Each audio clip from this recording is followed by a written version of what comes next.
El gobierno del Reino Unido ha sido claro sobre que el gobierno de Su Majestad reconoce a Juan Guaidó como el único presidente legítimo de Venezuela desde febrero de 2019.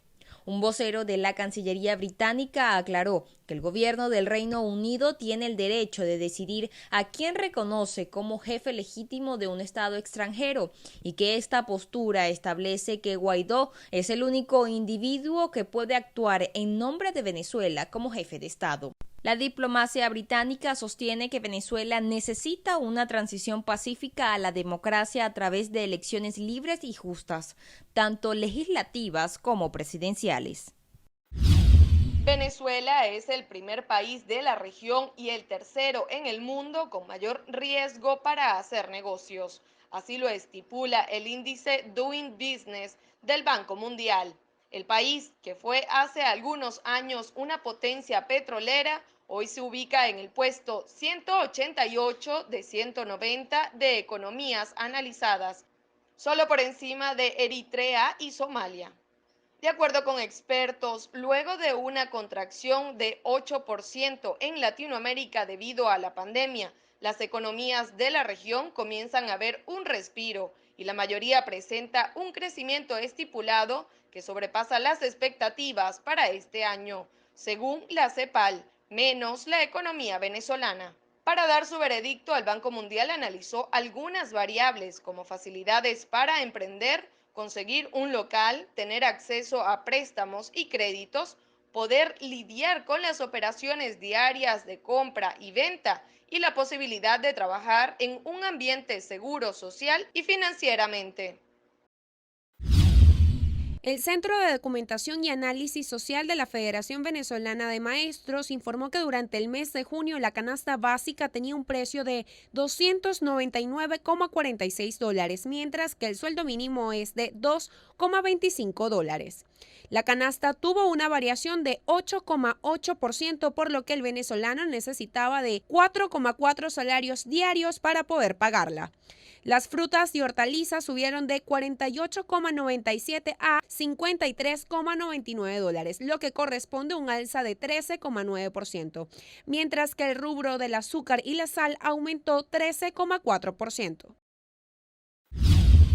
La embarcación zarpó el pasado sábado desde el puerto de Guanta, en el estado Anzoátegui, con destino a Trinidad y Tobago, en un viaje cuyo retorno fue estipulado de 11 horas aproximadamente. El gobierno nacional asegura que esta es la mayor repatriación voluntaria de la historia. El pasado martes 13 de julio, el país caribeño repatrió a otros 124 venezolanos en un buque de la Armada venezolana. En aquella ocasión, los pasajeros resultaron sometidos a prueba de detección de la COVID-19 y al momento de su llegada al país debieron permanecer en cuarentena domiciliaria. El fiscal general de Estados Unidos, Merrick Garland, prohibió utilizar órdenes o citaciones judiciales para forzar a los periodistas a revelar sus fuentes, salvo limitadas excepciones, revirtiendo la política tras los esfuerzos liderados por el gobierno de Donald Trump. La nueva regla también se aplica a la difusión de información clasificada, pero sin embargo, hay algunas excepciones. Si se sospecha que el periodista ha cometido un acto ilegal, por ejemplo, tráfico de información privilegiada, o ha utilizado un método prohibido como la intrusión en sistemas protegidos, o si es para evitar la comisión de un hecho grave como secuestros o atentados.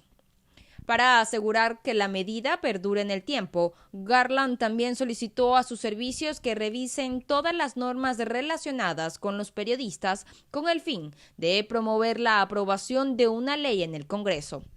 Por su parte, la presidenta de la Comisión Europea, Ursula von der Leyen, mostró su preocupación por el supuesto espionaje a periodistas y defensores de derechos humanos con el software israelí Pegasus. La representante informó que el caso no está confirmado, pero señaló que es un hecho inaceptable dentro de la comunidad de países. Este anuncio se da luego de la publicación de una investigación en la que se infiltraron los celulares de los periodistas. Castro precisó que durante las últimas semanas el país ha mantenido un promedio de positivos entre los 8.200 y 9.000 personas. Al mismo tiempo, refutó el planteamiento de la administración de Maduro en el cual se prevé la eliminación del esquema 7+7, con el cual se ha implementado la semana flexible y radical para la operatividad del comercio. El infectólogo dijo que Venezuela mantiene una falsa seguridad en cuanto a la prevención del virus, por lo que preocupa que se elimine el esquema de restricción. El Día de la Libertad. Así se ha llamado en Inglaterra a la jornada en la que se levantaron casi todas las restricciones sanitarias para contener el coronavirus. En las primeras horas del lunes, miles de jóvenes asaltaron las discotecas de Londres, ávidos por disfrutar de la fiesta sin restricciones. Esta noche se siente como la víspera de Año Nuevo, es muy especial. La gente lo está tratando como un evento de Nochevieja. Lo llamamos la víspera de la libertad. Estoy absolutamente eufórica, así es mi vida, mi alma, me encanta bailar, me hace sentir muy bien. No obstante, en el conjunto del país reinaba cierta cautela, lejos de la euforia despertada meses atrás con el fin del duro y largo confinamiento invernal. No voy a ir a un club nocturno, no voy a contraer el virus, no voy a subir a un avión, pero creo que convivir la vida normalmente es suficiente. No te va a pasar nada, pero sí, si vas a estos lugares, el riesgo es alto. Necesitamos vivir con este virus, pero creo que deberíamos seguir usando las mascarillas en espacios cerrados y en el transporte público y eso. El primer ministro Boris Johnson se limitó a pedir prudencia y desoyó los ruegos de un grupo de influyentes científicos internacionales que advirtieron del riesgo de socavar los esfuerzos de control de la pandemia, no solo en el Reino Unido, sino en otros países. El mandatario inició esta nueva etapa aislado, tras haber estado en contacto con su ministro de Sanidad que dio positivo al virus. Reino Unido es uno de los países más enlutados de Europa por la pandemia y registra el mayor número de contagios diarios en el continente. Actualmente son más de 50.000, pero el gobierno considera que pueden llegar a 100.000 durante el verano boreal.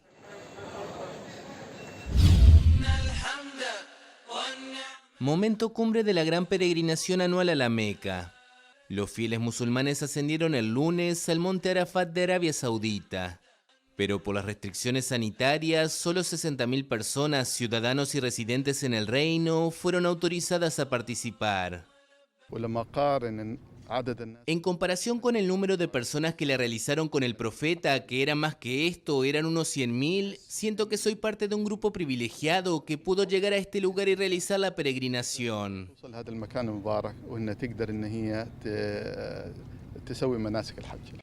Este ritual de peregrinación constituye uno de los 5 pilares del Islam, que todo musulmán debe cumplir al menos una vez en su vida si tiene la capacidad física y financiera de acudir.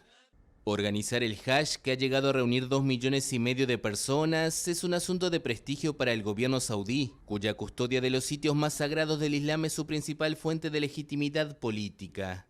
Pero la prohibición de la participación de peregrinos del exterior causó resentimiento y decepción entre musulmanes de todo el mundo, quienes suelen ahorrar durante años para asistir. Los escogidos fueron seleccionados entre más de 500.000 de postulantes y debían estar vacunados contra el coronavirus, tener entre 18 y 65 años y no presentar enfermedades crónicas. Las autoridades buscan repetir el éxito del año anterior, en el que aseguran que ninguno de sus 10.000 participantes resultó contagiado. Este lunes entró en vigencia la eliminación de impuestos a productos importados en los rubros de alimentación, medicina y productos de aseo. La medida estará de forma provisoria para las personas en vuelos comerciales.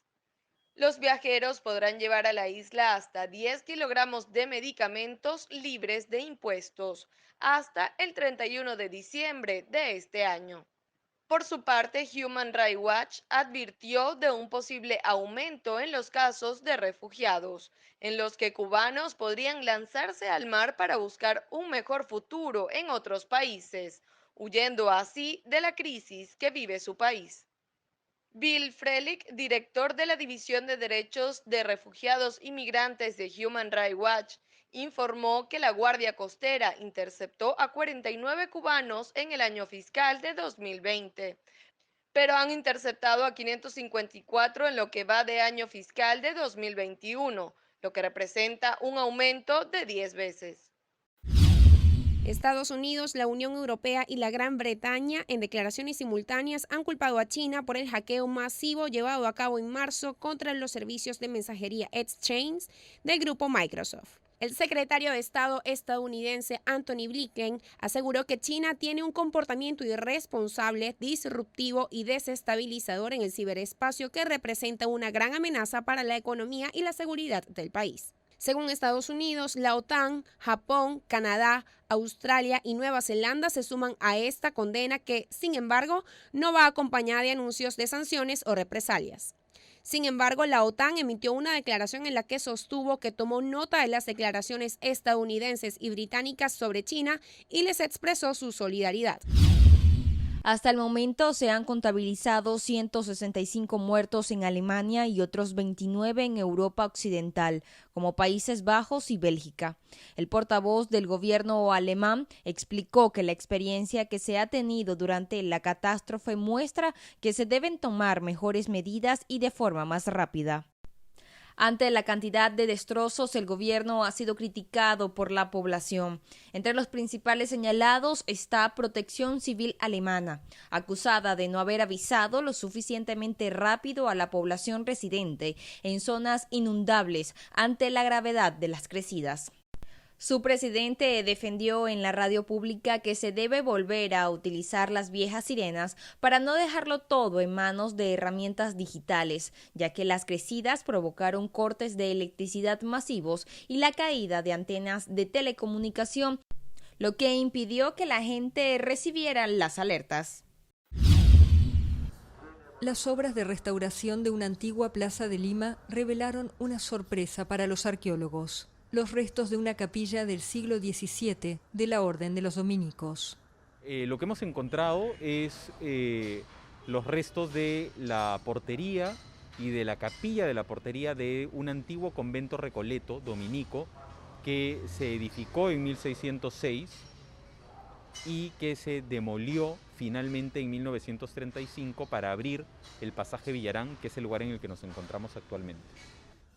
El área de hallazgo bajo la Plaza Francia mide unos 70 metros cuadrados y se encuentra atravesada por un tubo de agua potable instalado hace 2 décadas. La antigua capilla era frecuentada por San Juan Macías, un religioso dominico español que participó en la evangelización de Perú a partir de 1620 y fue canonizado por el Papa Paulo VI en 1975.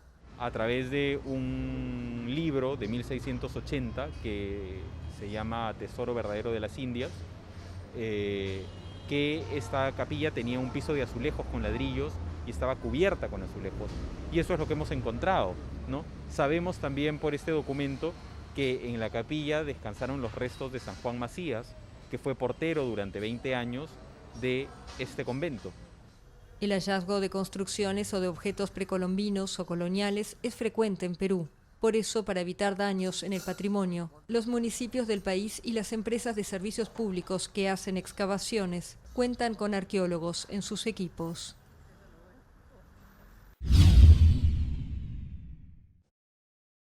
Díaz Torrealba era conocida en la zona por ser una de las gariteras predilectas de Carlos Luis Revete, mejor conocido como el Coqui. En el operativo también resultó detenido Óscar Eduardo Durán en Fuerte Tiuna, en la parroquia Coche. Poco después de la detención, los uniformados llegaron al callejón Falcón, calle Santa Cruz, casa 8 de las adjuntas del municipio Libertador, donde lograron la aprehensión de un tercer sujeto.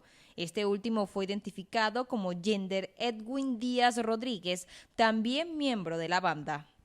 Por otra parte, funcionarios del Cuerpo de Investigaciones Científicas Penales y Criminalísticas sostuvieron intercambio de disparos la mañana de este martes en la Cota 905, sector Mata de Caucho, donde resultó abatido un miembro de la banda que se estaba escondiendo en una vivienda, identificado como el alias El Peque. Las detenciones se produjeron en el marco de la Operación Gran Cacique Indio Huacaipuro, ordenado por Nicolás Maduro para neutralizar las bandas delictivas de la Cota 905, La Vega y Petare. La cifra ofrecida por la organización concluye con un aumento significativo de 243% en el primer semestre del año en comparación con el pasado 2020, en el que se registraron 109 incidentes. La ONG detalla que en el mes de abril hubo al menos 115 violaciones a los derechos humanos. El segundo mes con más agresiones fue enero con 99. Febrero tuvo 28 agresiones. Marzo, el tercero, con más ataques con 56, mayo 48 y junio 28. El Centro para los Defensores y la Justicia señala que se acentuaron ciertas medidas y recursos legales en el marco de la seguridad nacional, aumentando así los niveles de riesgo para quienes defienden y exigen se respeten los derechos humanos en el país. Gómez considera que se deben tomar acciones ante la división política que lleva a cabo la administración de Nicolás Maduro. A su vez, señaló que la oposición debe tomar responsabilidad ante los próximos comicios que se realizarán este 21 de noviembre, en las que se escogerán a concejales y gobernadores. Enrique Márquez y Roberto Picón fueron los encargados en recibir la solicitud de Gómez. Márquez agradeció la acción de la gobernadora y señaló que trabajan para la reinstitución de la entidad electoral. La representante del estado Táchira también explicó que su solicitud es en representación de sectores sociales y políticos. El 13 de marzo de 2020, cuando Venezuela anunció la suspensión de clases por los primeros casos de coronavirus, Amanda y sus compañeros planeaban cómo celebrarían su paso a primer año de bachillerato. Toda la escuela se despidió por un mes. Nos decíamos, chao por un mes, nos vemos en un mes, y no pensábamos que esto iba a durar más de un año. Y no se pudo celebrar mi graduación, nos sentimos muy tristes, nunca creíamos que esto iba a llegar. Como ella, unos 7 millones de niños y adolescentes venezolanos debieron convertir sus habitaciones y salas en aulas, de acuerdo con datos del Instituto Nacional de Estadística de Venezuela. Fue muy caótico y fue deprimente porque tus papás y todo el mundo te cuenta de todas las experiencias que tuvieron en el liceo y todo lo maravilloso que es, y tú no las estás cumpliendo. Yo podré recuperar un examen, yo podré recuperar algo que no aprendí del todo, pero yo no puedo recuperar las risas con mis amigos. Una encuesta elaborada por la ONG SECODAP reveló que 72% de los padres consultados consideran que la educación a distancia es mala o deficiente debido a los problemas de electricidad y conectividad. Apenas un tercio de las familias en el país tienen acceso fijo a Internet, de acuerdo con el Observatorio Venezolano de los Servicios Públicos, algo que para los estudiantes ha sido agobiante y frustrante. El año pasado fallaba la luz, de hecho tuve que ver una clase literalmente casi montada en la azotea del edificio para poderla ver, y porque era evaluada y no podía faltar. Entonces todo fue demasiado caótico porque la misma situación país no me permitía a mí yo tener un sano desarrollo. Yo tengo un hermano y que él también en esta misma sala tiene que estar en clases virtualmente. Ya nos hemos topado como 2 veces. Y al oír la profesora de él, la mía, son ambientes confusos. Un verdadero reto también para Elías, quien comenzó a estudiar química y física a distancia, sin la posibilidad de exponer sus dudas frente a un pizarrón.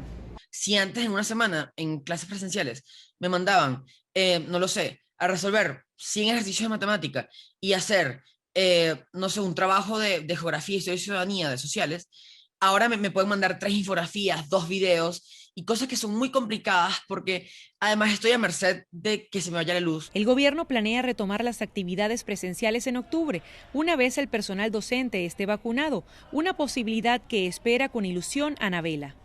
Voy a volver a mi liceo, voy a volver a ver a mis amigos, voy a volver a mi ritmo de vida que tenía antes de la pandemia. Sin embargo, pese a la expectativa por regresar a las aulas, educadores en Venezuela aseguran que el 80% de los estudiantes en Caracas no están preparados para un nivel superior, según cifras del Sindicato Venezolano de Maestros. Adriana Núñez Rabascal, Voz de América, Caracas. El pase sanitario contra la COVID-19 informa si la persona posee la pauta completa de vacunación, si está inmunizado o si dio negativo en un test PCR reciente. La medida, aprobada por decreto, apareció en el Boletín Oficial francés y entrará en vigor el miércoles. Esta decisión se conoce el mismo día en que el Parlamento comienza el estudio de una ley que obliga a vacunarse al personal sanitario y que extiende el uso del pase sanitario a más establecimientos como bares y restaurantes, lo que provocó manifestaciones contrarias en la calle el pasado sábado. El gobierno de Marruecos ha anunciado que impondrá desde el viernes un toque de queda nocturno y exigirá un documento que demuestre que una persona ha sido vacunada contra el coronavirus para los desplazamientos entre provincias ante el aumento de los contagios en el país. El Ejecutivo ha detallado que el toque de queda estará en pie entre las 12 de la medianoche y las 4:30 de la mañana, hora local. Ha agregado que los desplazamientos entre provincias estarán condicionados a dicho documento o a una autorización administrativa por parte de las autoridades competentes. Asimismo, ha subrayado que a partir de esa fecha quedarán prohibidas las celebraciones de fiestas, bodas y funerales con un máximo de 10 personas durante la ceremonia del entierro. Marruecos impondrá desde el viernes un toque de queda nocturno ante el aumento de casos del coronavirus. El gobierno ha destacado además que el peligro de propagación de la pandemia continúa, especialmente debido a la propagación de las nuevas variantes del coronavirus, entre ellas la variante Delta detectada por primera vez en India. A través de sus cuentas en Twitter, distintos representantes de la comunidad internacional aplaudieron que Perú escogió a un nuevo presidente, entre ellos Luis Almagro, secretario general de la OEA, quien señaló que fortalecerá el trabajo con el nuevo gobierno. Por su parte, el presidente de España, Pedro Sánchez, felicitó a su homólogo y a la población peruana por el desarrollo de las elecciones, al tiempo que mostró su disposición ante el nuevo gobierno. El presidente de Colombia, Iván Duque, expresó su colaboración con el nuevo gobierno para tratar temas económicos, culturales y sociales. El mandatario chileno, Sebastián Piñera, se comunicó vía telefónica con Pedro Castillo y le deseó éxitos en su gestión. Por su parte, el presidente de Ecuador envió sus elogios a todo el Perú por el evento democrático. Mientras la Embajada de Corea en Perú también extendió sus felicitaciones a Pedro Castillo. El director de Human Rights Watch para las Américas, José Miguel Vivanco, respaldó el listado de presos y desaparecidos en Cuba, realizado por la organización Cubalex, la cual da cuenta de 535 personas.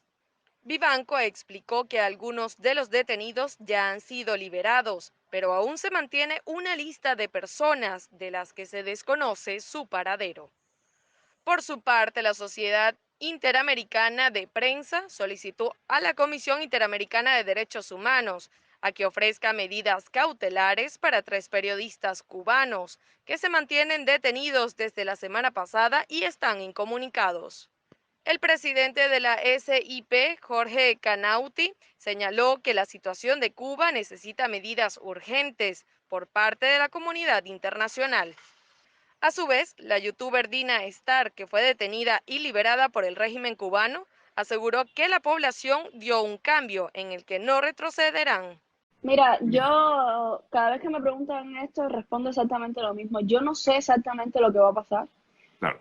¿Cuál va a ser el final? Si vamos a tener libertad, si no vamos a tener libertad, si lo que vamos a lograr es, evidentemente, remesas, que es de momento lo único que tenemos y no era lo que estábamos pidiendo. Pero yo creo que del 11 de julio para acá es un antes y un después.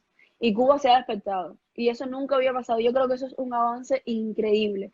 Yo creo que va a llegar el momento en que, cosa que no nos guste, vamos a decir, no, espera, hasta aquí. En horas de la tarde, Estados Unidos anunció que estudia la posibilidad de incrementar el número del personal en su embajada en Cuba y permitir el envío de remesas. El despegue de la nave de Blue Origin en la que viajaba el multimillonario se retrasó unos minutos, según la cuenta de la empresa de turismo espacial. La cápsula que transportaba a Jeff Bezos y a otros 3 tripulantes cruzó la línea de Kármán, que marca el límite internacionalmente reconocido del espacio, la cual aterrizó en el desierto del oeste de Texas. El compartimiento descendió flotando sobre 3 paracaídas gigantes antes de disparar un retropropulsor lanzando una nube de arena mientras aterrizaba suavemente a 1 o 2 kilómetros por hora.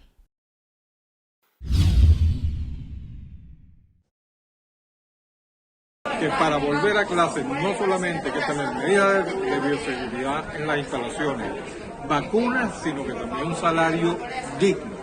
Y ese tercer elemento, difícilmente el gobierno, al parecer, no está dispuesto a otorgarlo. La única manera de que un docente vuelva a clase es que estas tres condiciones mejoren sustancialmente y que el 70% que el propio presidente puso como condición para el retorno a clase, el 70% de vacunados, se verifique. Pero el ritmo que va, pareciera que a esa cifra no vamos a llegar.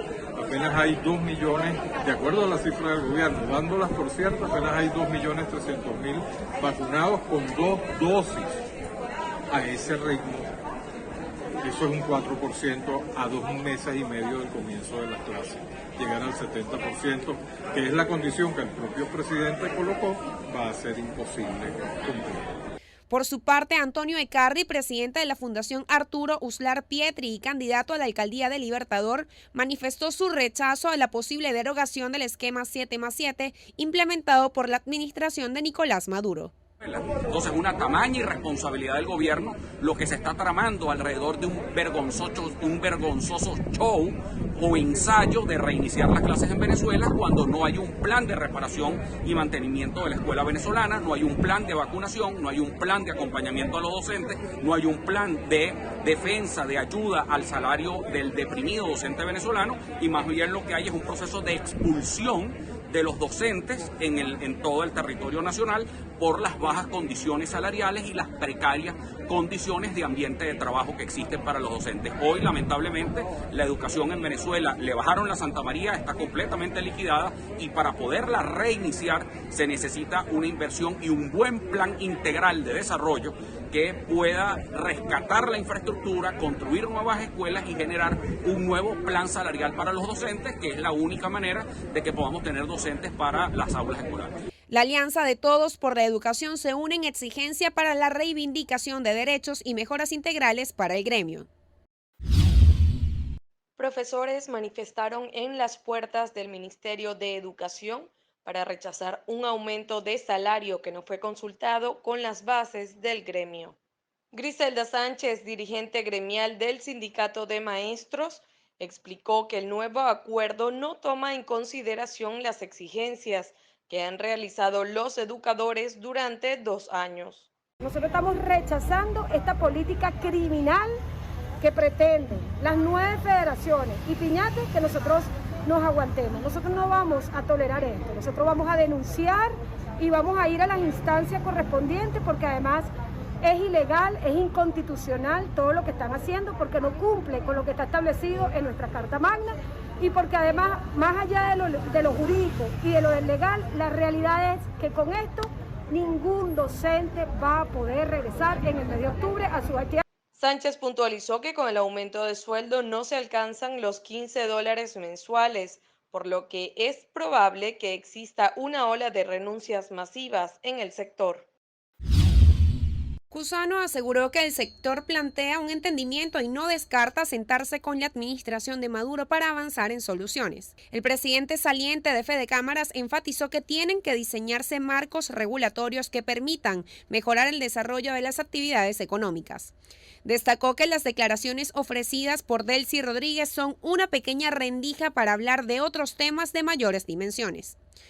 Cusano precisó que cualquier solución que salga a favor de la economía debe atender a todos los agremiados. La subsecretaria de Estado para el Hemisferio Occidental, Julie Chong, informó que Estados Unidos sigue comprometido con la lucha democrática de Cuba, por lo que el país intensificará el compromiso diplomático con socios regionales e internacionales para apoyar las aspiraciones de la población.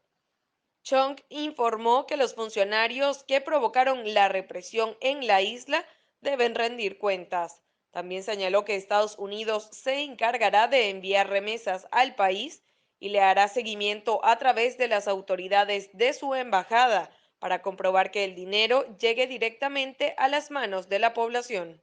Por otro lado, Yaxis Cires, director de estrategias del Observatorio de Derechos Humanos de Cuba, enfatizó que el gobierno es el responsable de la crítica situación de las remesas. La crisis de las remesas ha sido generada en gran medida por el propio régimen cubano al no buscar una alternativa a una empresa que había sido sancionada por el Departamento del Tesoro. Y en segundo lugar, hace pocas semanas, el gobierno cubano, para empeorar la crisis en relación con las remesas, prohíbe los ingresos bancarios en dólares.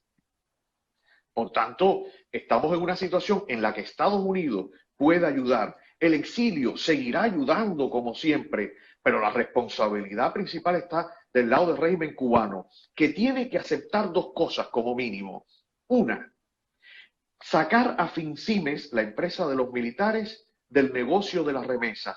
A su vez, Chong instó al gobierno de Cuba a que permita el acceso de Internet y las telecomunicaciones, mientras que Estados Unidos se mantiene trabajando con el sector privado y el Congreso para identificar formas de hacer que el Internet sea accesible para la población. La investigación arrojó que durante los primeros 14 meses de la pandemia, los niños habían perdido al menos un familiar responsable de su cuidado. El estudio fue realizado en 21 países, entre ellos Perú, México, Brasil, Colombia, Argentina, Estados Unidos, Sudáfrica, Irán y Rusia. La tasa de mortalidad en promedio fue de una muerte por cada 1.000 niños. La directora del Instituto Nacional sobre el Abuso de Drogas, Nora Volcau, aseguró que esta situación puede crear consecuencias en cuanto a la salud mental o bienestar de los niños. El grupo Biovac llevará a cabo el plan a principios de 2022. Los laboratorios han firmado una carta de intenciones con el fabricante que permitirá suministrar hasta 100 millones de dosis por año a los países africanos. La transferencia de tecnología y la instalación de máquinas necesarias para el envasado será la última fase de fabricación, la cual comenzó inmediatamente. El suero será transportado desde plantas europeas de los dos laboratorios, que conservan el control de la producción del ARN mensajero, la etapa más delicada y crucial. Luego será envasado y distribuido de manera exclusiva en 55 países miembros de la Unión Africana. Así lo precisaron la Alemania BioNTech y el estadounidense Pfizer. El documento será solicitado en los locales que tengan un aforo mayor a 50 personas, como cines, teatros, eventos culturales, deportivos o cualquier otro. Parte de la población se ha mostrado en contra de la medida por considerar violatoria de sus derechos y libertades. Por su parte, el gobierno prevé anunciar nuevas medidas a principios de agosto que den paso a la vida social y lugares de esparcimiento en Francia. Las personas vacunadas podrán dejar de usar el tapabocas aún en espacios cerrados. La medida también incluye a la población que ha superado la COVID-19 en los últimos 6 meses o disponen de un test negativo de PCR de menos de 48 horas. Los senadores acordaron dar luz verde a este planteamiento, el cual tiene diferencias con el Acuerdo de Unión Civil, figura legal desde 2014. La propuesta debe sortear en las próximas semanas una votación que estará en manos de la Cámara de Diputados para su entrada en vigor. Este proyecto estuvo frenado desde el año 2018 y fue un planteamiento de Bachelet. El pasado 15 de junio fue retomado por el actual presidente Sebastián Piñera. Perú polarizado ante la llegada a la presidencia del izquierdista Pedro Castillo, un maestro de escuela rural. Me da pena para el Perú que un profesor rural de tercero de primaria vaya a manejar el país. Que se ha respetado al final de todo el voto de la mayoría de los peruanos y que Bueno, era lo que se esperaba, creo la mayoría, a pesar de que a la mayoría no le caiga bien el nuevo presidente. El lunes, luego de 6 semanas de incertidumbre, Castillo fue proclamado por el Jurado Nacional de Elecciones como ganador del reñido balotaje, con su contrincante derechista Keiko Fujimori. La demora fue porque se debieron resolver primero las impugnaciones de miles de votos y decenas de apelaciones presentadas por Fujimori, quien denunció fraude sin aportar pruebas concluyentes. Y a pesar de que los observadores de la OEA, así como de Estados Unidos y la Unión Europea, dijeron que la votación fue limpia. No, pues según lo que hemos visto, pues ha sido una elección limpia. La gobernabilidad es uno de los grandes retos de Castillo, tras una polarizada campaña electoral y de un quinquenio gubernamental marcado por convulsiones políticas. En contra que el comunismo, ¿qué se vendrá en estos momentos de aquí más adelante? ¿Qué se vendrá? No sabemos. Estamos con incertidumbre, toda la gente, todo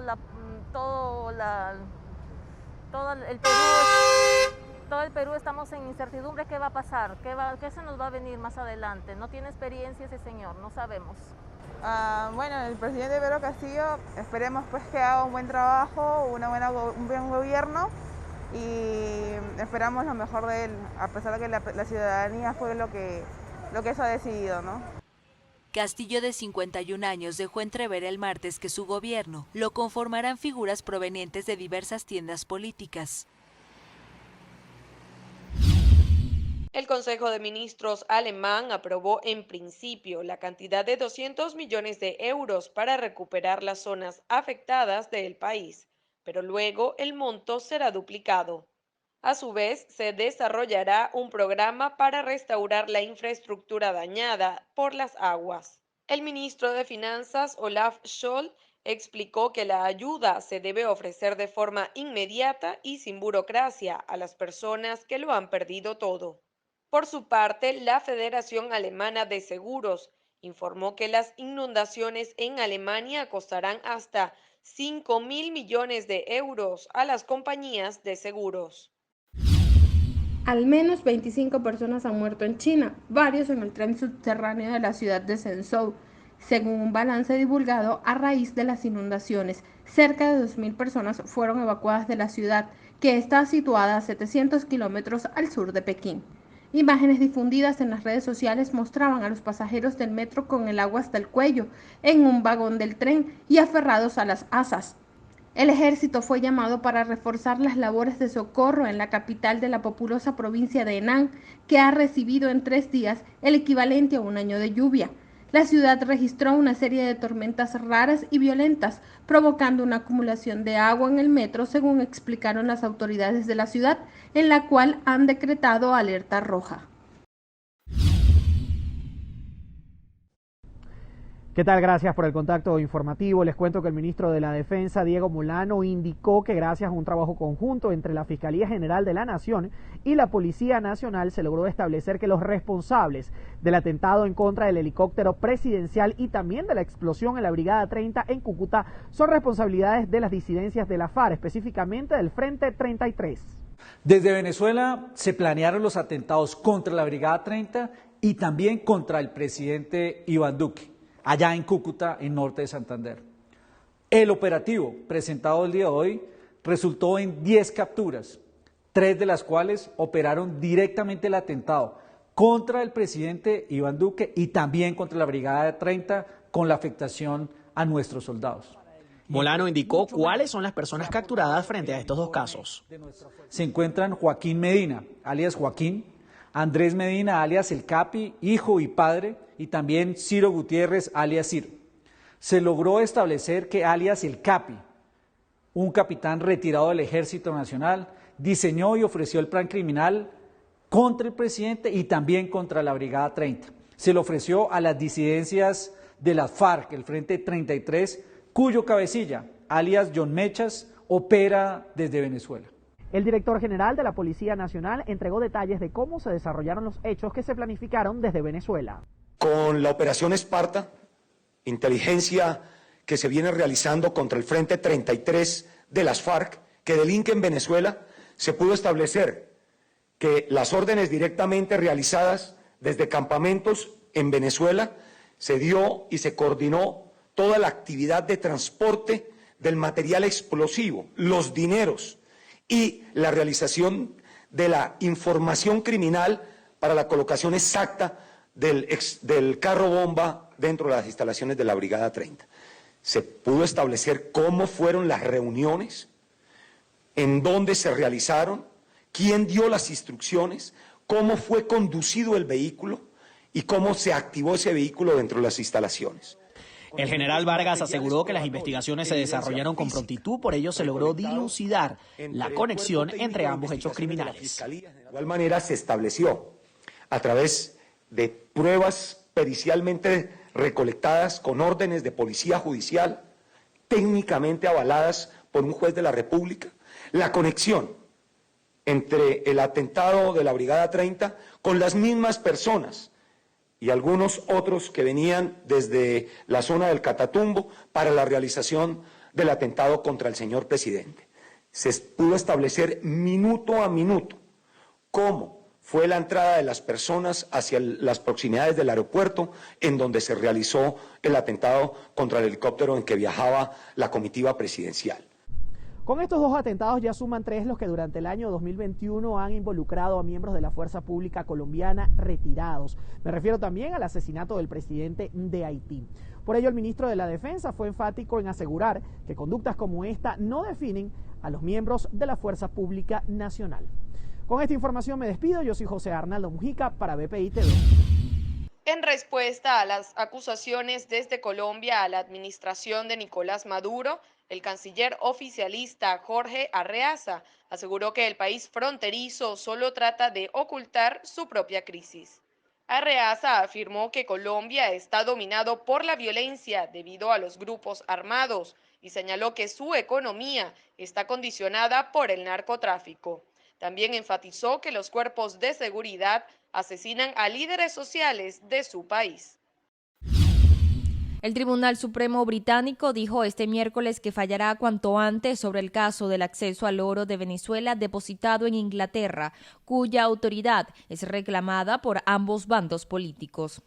Al término de un proceso de 3 días en Londres, los 5 jueces de la más alta instancia judicial del Reino Unido admitieron que llevará un tiempo examinar los complejos argumentos planteados por los respectivos abogados, que este miércoles concluyeron sus alegatos. Este fallo del máximo tribunal inglés toma una importancia entre tantos temas, ya que Maduro reclama este patrimonio con el argumento de transferir fondos a la ONU para adquirir equipamiento y medicinas contra la pandemia.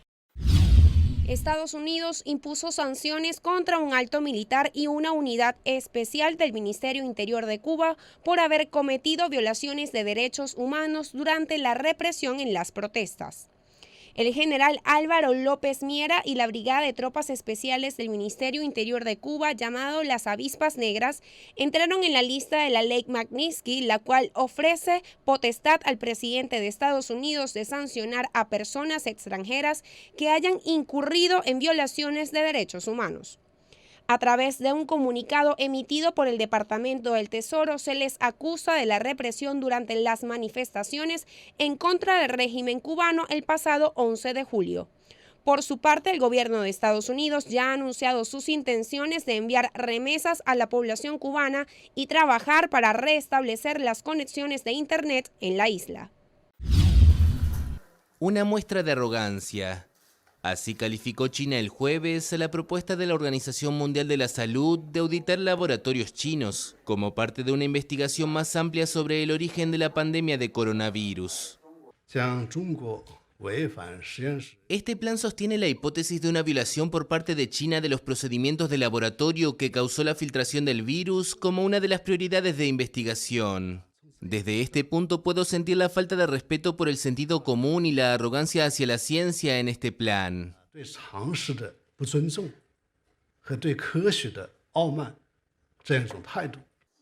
La semana pasada, el director general de la OMS propuso efectuar controles de los laboratorios o establecimientos de investigación activos en la región donde se identificaron los primeros casos en diciembre de 2019, una referencia a la ciudad china de Wuhan.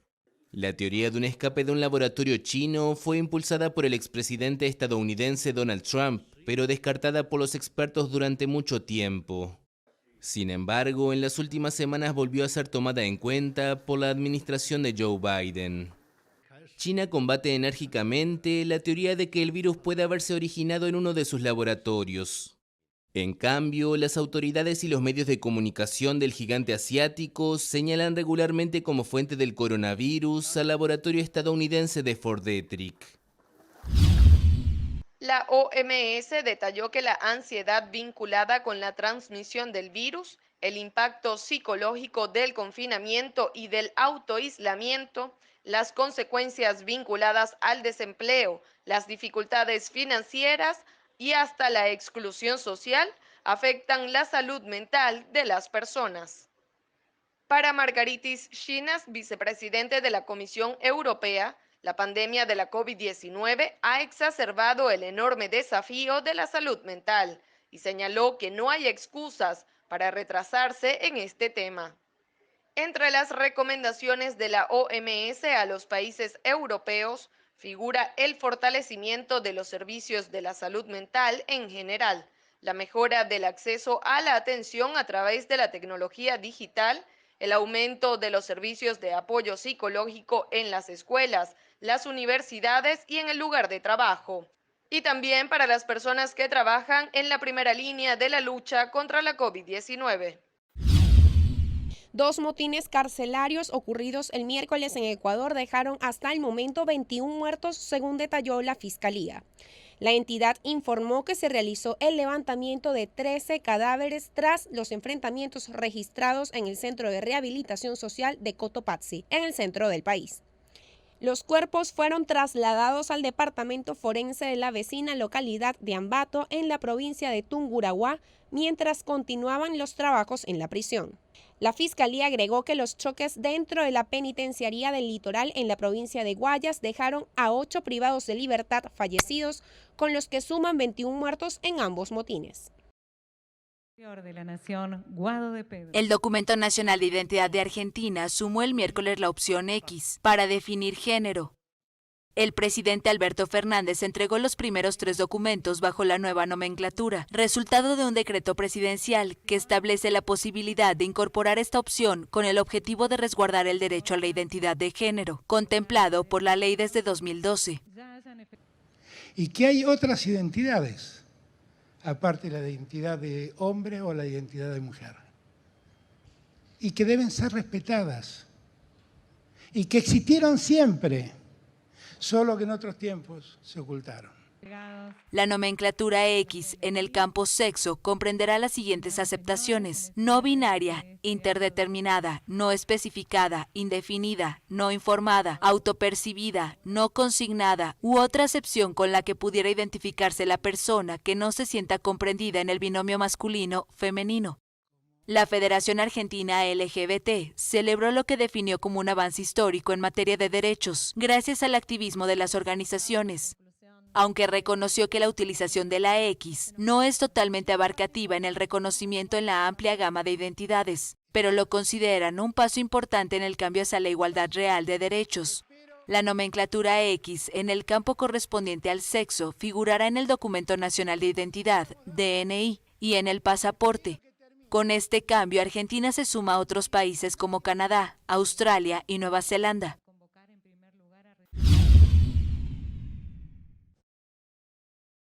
Reino Unido impuso la congelación de activos y prohibiciones de viaje a Alex Saab y Álvaro Pulido para garantizar que ya no puedan canalizar su dinero a través de bancos del país o ingresar a su territorio.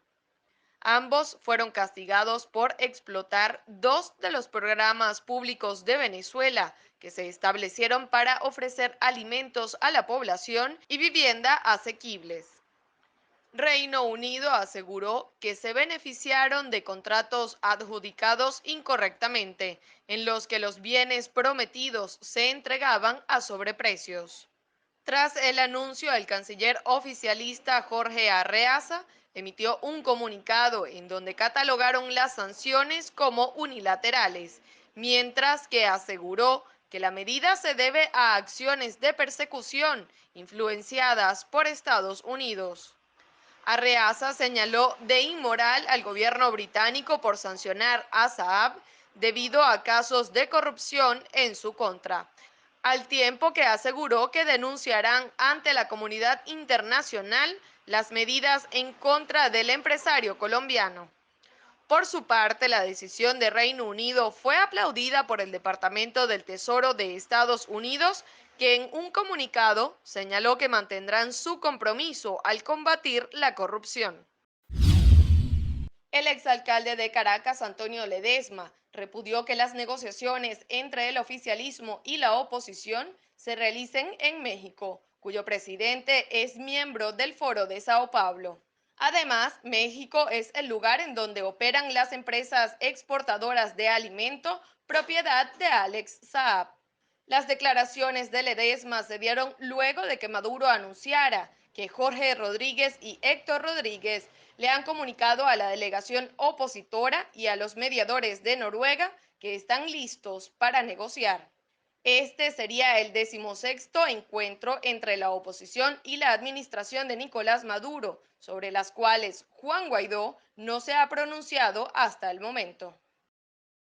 Los vendedores de estos sitios apuntan a que el auge de Sankoki responde a los últimos enfrentamientos contra cuerpos policiales donde el antisocial ha salido totalmente ileso. En las últimas horas se expusieron en las redes sociales fotografías en donde se presentaba la imagen de alias Sankoki. Sin embargo, los consultados precisaron que esto solo responde a una estrategia de mercadeo por parte de los vendedores. Por su parte, quienes practican la santería y el espiritismo manifestaron su descontento ante la posibilidad de que sea utilizada la imagen del Chamo Ismael o demás miembros de la corte malandra o calé, como el Coquis o el Garbis, estos últimos miembros de la banda de la Cota 905. Quienes trabajan esta religión indicaron que el auge de estos delincuentes dentro del espiritismo son una falta de respeto, ya que para ser llamado santo, el Coqui y su banda deberían estar muertos y cumplir con un tiempo y misiones o promesas. La corte calé tiene sus orígenes en Venezuela y está integrada principalmente, además de Ismael, por la malandra Elizabeth, Petróleo Crudo, Isabelita, Machera, el Pavo Freddy, Tomasito, Miguelito, el Ratón, Luisito, Luis Sánchez, Pez Gordo, Pedro, Johnny, Pedro Hilario y William. Quienes le veneran en el espiritismo deben rendirle tributo con licor, café y cigarrillo. En 1567 se oficializó la fundación de la ciudad de los techos rojos, Caracas, el centro político y económico de Venezuela. Quienes han vivido por más de 30 años en esta ciudad añoran aquellos tiempos en donde salir a las calles no representaba ningún temor. Para ellos, a pesar que Caracas mantiene su esencia, cada rincón de la capital de Venezuela está impregnado de desolación, abandono, inseguridad y falta de voluntad. Bueno, sobre todo la seguridad, más que todo la seguridad, mucha seguridad. Eso sí, se ha perdido por completo. Ay, hijo, inercia, basura, delincuencia, mala educación. Ahorita no hay educación, los muchachos no respetan, empujan a las personas mayores. Y si se llevan a uno por delante, ni siquiera piden disculpas. La educación se ha perdido en este país, horrible, horrible. Lamentablemente, con mucha tristeza, un desastre. Con muchísima tristeza, un desastre. Sucia, cocina. Por todas partes no hay agua, no hay luz, no hay gas. Anteriormente uno salía y había, la seguridad estaba afuera, nos resguardaba, ahorita no. Mira, prácticamente está igual, yo la considero que está igual, la misma. Lo que pasa es que hay muy poca gente, pero está igual porque uno va a San Jacinto, Bueno, lo que añoro es las personas de la tercera edad en sus eventos que los hacían allí, y de acuerdo por la cuarentena ya no se hacen esos eventos. Como una de las ciudades más hermosas de Venezuela, añorando muchas cosas. Aunque en 2019 Caracas fue catalogada como la tercera ciudad más violenta de Latinoamérica, su ritmo se mantiene, a pesar de la COVID-19 y la crisis acentuada en todos los sectores y áreas. A las faldas del Cerro El Ávila, Caracas sigue siendo una válvula de escape para quienes han decidido migrar desde el interior de Venezuela en la búsqueda de una mejor calidad de vida. La Embajada de Estados Unidos en Colombia fue la encargada de ofrecer la información, quien detalló que sería enviado un cargamento de 3.5 millones de dosis al país latinoamericano. A su vez, reiteraron el compromiso que tiene Estados Unidos en apoyar a Colombia por combatir la pandemia. Las autoridades aún no han especificado cuándo será realizado el envío, pero sí enfatizaron que el inmunizante también beneficiará a venezolanos residenciados en Colombia. Este será el segundo fármaco autorizado para los adolescentes en los 27 países de la Unión Europea. Esta vacuna se administrará a los adolescentes con el mismo protocolo que a los mayores de 18 años. 2 dosis en el músculo de la parte superior del brazo, con 4 semanas de intervalo. El Comité de Medicamentos para Uso Humano de la EMA recomendó conceder una extensión a la vacuna de la COVID-19 Spikevax, anteriormente conocida como COVID-19 Vaccine Moderna. Los efectos de la vacuna fueron analizados a partir de un estudio con 3.732 jóvenes de esas edades. El estudio demostró que la vacuna producía una respuesta de anticuerpos comparable a la de los adultos en edades de 18 a 25 años. El velorio se realizó en la ciudad de Cabo Haitiano, al norte del país, en los jardines de la residencia de un familiar de Moisés. La urna fue cargada por 6 soldados de las Fuerzas Armadas de Haití. El ataúd estuvo expuesto para que pudiera ser visitado por la población por unas horas. Después se celebró una misa y una ceremonia civil en la que la primera dama pronunció unas palabras. Luego de los actos, los restos del presidente fueron enterrados en el panteón familiar. El centro de China sigue sufriendo por las devastadoras inundaciones. En Chongzhou, los bomberos y socorristas trabajaban el viernes con enormes bombas para retirar las grandes cantidades de agua acumuladas en las calles, 3 días después de lluvias torrenciales que causaron al menos medio centenar de muertos. Las autoridades municipales informaron que las condiciones meteorológicas obligaron a evacuar a cerca de 400.000 personas y causaron daños por el equivalente a $10.000 millones. Las fuertes lluvias ahora se concentran más al norte. A 90 kilómetros de Chongzhou, la ciudad de Xinjiang y sus alrededores están aislados del mundo ante el desborde del río Wei. Estas imágenes muestran a los socorristas utilizando un pontón desmontable para evacuar a los residentes. Miles de personas ya han sido rescatadas, pero todavía quedaban muchos más por desalojar. Más al este, China observa el avance del tifón Infa, con lluvias torrenciales y vientos que según los servicios meteorológicos superan los 130 kilómetros por hora. Se espera que toque tierra a partir del sábado en la región de Shanghái, donde viven decenas de millones de personas.